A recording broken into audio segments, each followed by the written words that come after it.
As Earth eagerly welcomed its first contact with aliens, an air of curiosity and excitement surrounded the newcomers. The Glarans, although technologically advanced, were introduced as a peaceful and friendly civilization. Humans, while hosting them, were eager to learn about the cultural differences and how the Glarans perceived the world. The United Nations organized a welcoming event in New York to commemorate this historic moment. Scientists, diplomats, and world leaders attended, and people like Selin Arslan, cultural mediators, were crucial members of the delegation. Selin had spent several days with the Glaran delegation, carefully studying their habits and culture. While the aliens shared some similarities with humans, there were significant differences. The Glarans were highly disciplined, organized, and led structured lives. For them, everything had to function within a framework of logic, and emotional responses were minimized. What caught Selin's attention the most was their lack of humor. The Glarans found the concept of humor completely meaningless.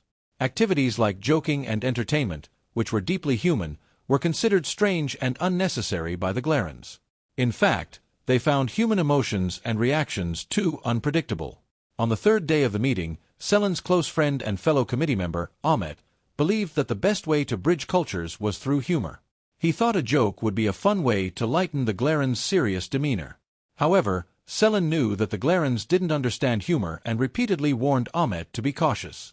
But Ahmet had an idea, an innocent, harmless prank. Ahmet had secretly prepared a jumping toy spider that he bought from a shop. He placed the toy in a small box, ready to spring out as soon as someone opened it, bringing laughter to those watching. Selin had no idea what Ahmet was planning until she saw the box, and the mischievous look in his eyes sparked a sense of unease in her. During lunch, Ahmet eagerly handed the box to Lormak, the leader of the Glaran delegation. "This is a significant tradition in human culture," he said with a grin. "You could think of it as a gift." Lormak, with a serious expression, took the box. According to Selin's observations, the Glarans carefully analyzed every new experience, and this gift was no exception. Lormak's face gave away the fact that he believed there was some deep meaning inside the box. The moment Lormak opened the lid, the toy spider jumped out. Ahmet couldn't contain his laughter, bursting out into a hearty chuckle. But at the same moment, a look of sheer terror appeared on Lormak's face. The Glaran leader quickly jumped back, his voice vibrating through the hall like a loud echo. With Lormak's reaction, the other Glarans went into high alert.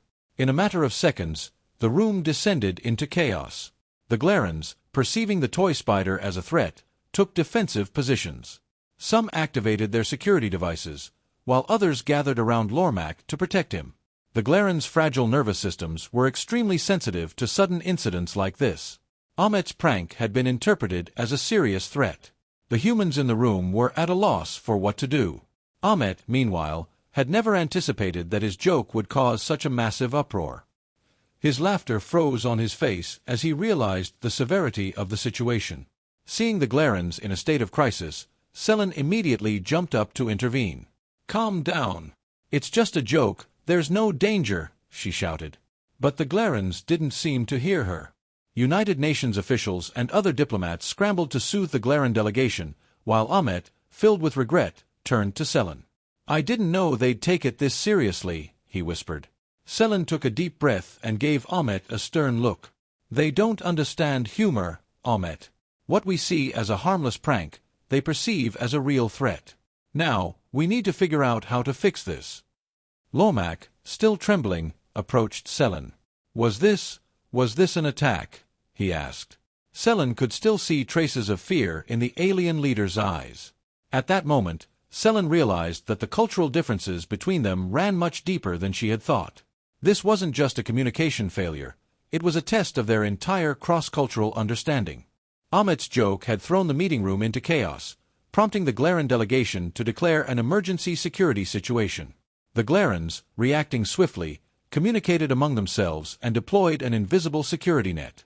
The humans, in contrast, watched in stunned silence as they witnessed the Glarans' advanced technology in action. The sudden quiet, combined with the trembling voice of Glaran leader Lormak, only intensified the tension in the room. Lormak was still reeling from the shock. "Was this an attack? Why would you do such a thing?" "We are not here to harm you," he said, his face showing deep concern and confusion. The Glaran's body language was transparent, Their emotions rippled visibly across their faces. Tiny glowing lines appeared on Lormac's forehead, a sign that they were stressed and vulnerable. Selin quickly intervened, trying to calm the situation. "Lormac, please, this is a common form of social interaction in our culture. What Ahmet did was just a joke. It wasn't meant to be dangerous, it was purely for amusement." But the expressions on the Glaren's faces remained unchanged. They couldn't grasp the concept behind human behavior, nor could they understand Selin's explanation. Lormac squinted, still trying to make sense of the situation. "Are you saying you make fun of danger? This is something we cannot comprehend. Danger should never be taken lightly. Why would you take such a risk?" Selin realized that at the heart of Lormac's question lay a deep cultural divide. For the Glarens, uncertainty and danger were to be treated with the utmost seriousness. Humans, on the other hand, often trivialized such things through humor, a concept completely foreign to the Glaren mindset. She paused, choosing her words carefully. Looking directly into Lormac's eyes, Selin began to explain patiently. "For us humans, humor is a way to cope, even in difficult times. Jokes allow us to make light of situations that are not serious. It's a way to build trust and friendship. Ahmet's joke was actually his way of showing that we don't see you as a threat. We meant to approach you in a friendly manner, but I can see now that it had the opposite effect in your culture." Lormac paused for a moment, carefully considering Selin's words, though his face still showed traces of suspicion. "In our society, danger and amusement never mix. Danger is always treated with caution, and anyone who toys with it is seen as reckless or aggressive. Yet, you turn it into a joke," he said slowly. The deep worry in the Glaren's eyes made it clear to Selin. This was not just a simple misunderstanding but a clash of fundamental cultural values. Ahmet, who had been watching silently, now felt a growing sense of guilt and regret, clearly visible on his face. At that moment, he fully grasped the magnitude of his mistake. Quietly, he approached Selin and whispered, "Is there anything I can do? Any way to fix this?" Selin signaled for him to stay calm.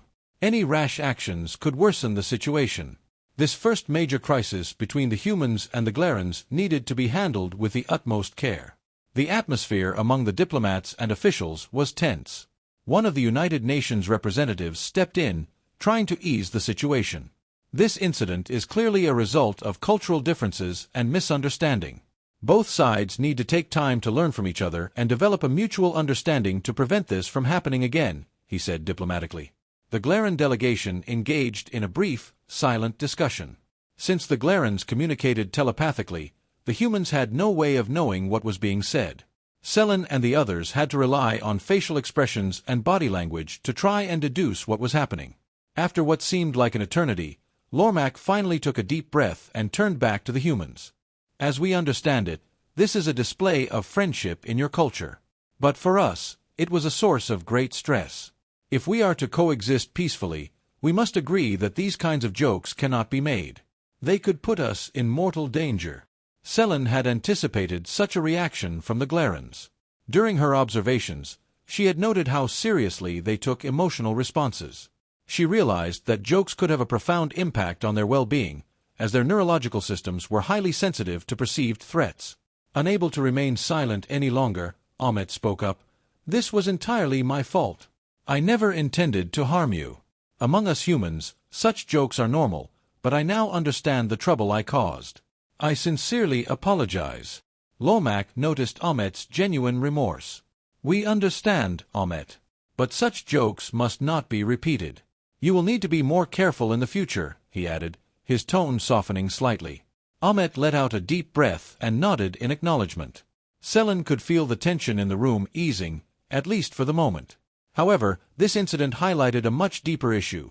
If humans and Glarens were to live together in peace, they would have to invest significant effort into understanding each other.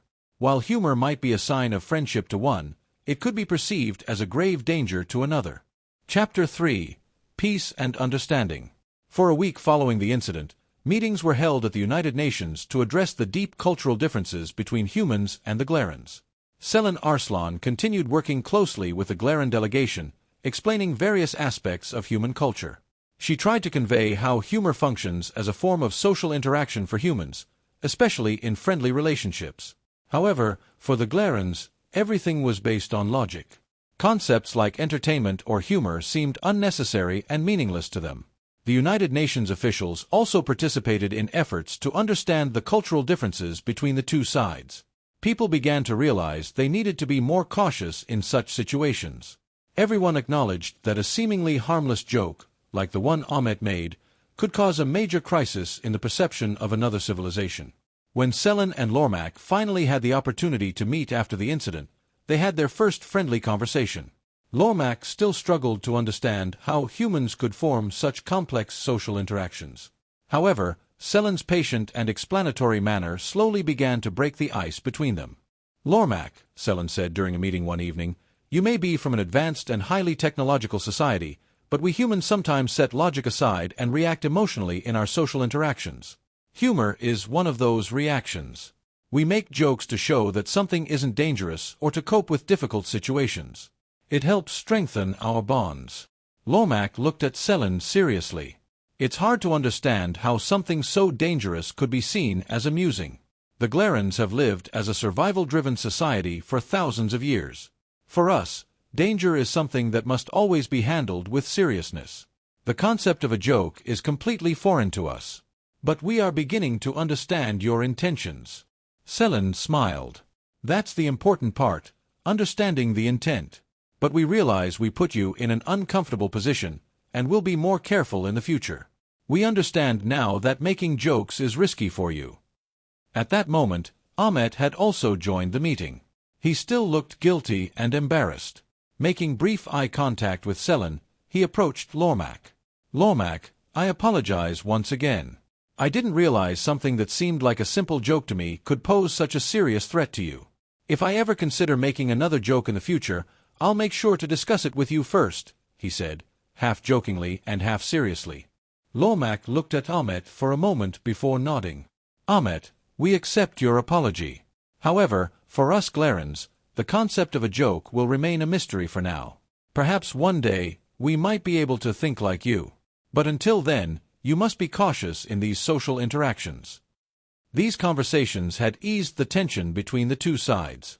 Still, both civilizations knew they would need to think more deeply about how to approach one another after this incident. The Glarans requested time to fully recover from the impact of the incident. After long meetings, a series of agreements were signed between humans and Glarans. The agreements were based on mutual respect for each other's cultural boundaries and preventing future misunderstandings. According to one of the terms, humans would avoid any kind of social interaction that could upset the Glarans during communication. Special care would be taken when it came to humor and jokes. The Glarans, in turn, agreed to remain open to learning about human cultural dynamics and to work together to resolve misunderstandings. As Selin and Lormak shook hands while signing the agreement, the atmosphere was friendly. It was a promising moment for both sides. Selin felt that the Glarans were slowly beginning to understand humans. The Glarans, for their part, were eager to explore the complex social structure of humanity. A month later, as the Glaran delegation prepared to leave Earth, a final meeting was held. This meeting focused on planning how future cooperation between the two civilizations would take shape. As Lormak bid farewell to Selin and Ahmet, he noted that their relationship was moving towards a new beginning. "We still have a long way to go in truly understanding each other," Lormak said. "But we've started this journey, and both sides are willing to learn. We can move forward with respect for one another." Ahmet smiled and said, "Maybe one day, I can teach you how to make a truly harmless and safe joke." Then he added, "Of course, I'll explain it in advance this time." Lormak showed a brief flicker of confusion but didn't panic this time. Perhaps the Glarans would begin to understand humans over time. At least, they knew now that Selin and Ahmet's intentions were friendly. This peaceful beginning between the two civilizations laid the foundation for stronger cooperation in the future. As the spaceship disappeared over the horizon, Selin thought to herself, "You don't joke with aliens, but maybe one day the Glarans will understand humor." I hope you had a good time. If you liked my story, do not forget to comment and subscribe to my channel. Goodbye, see you in the next story.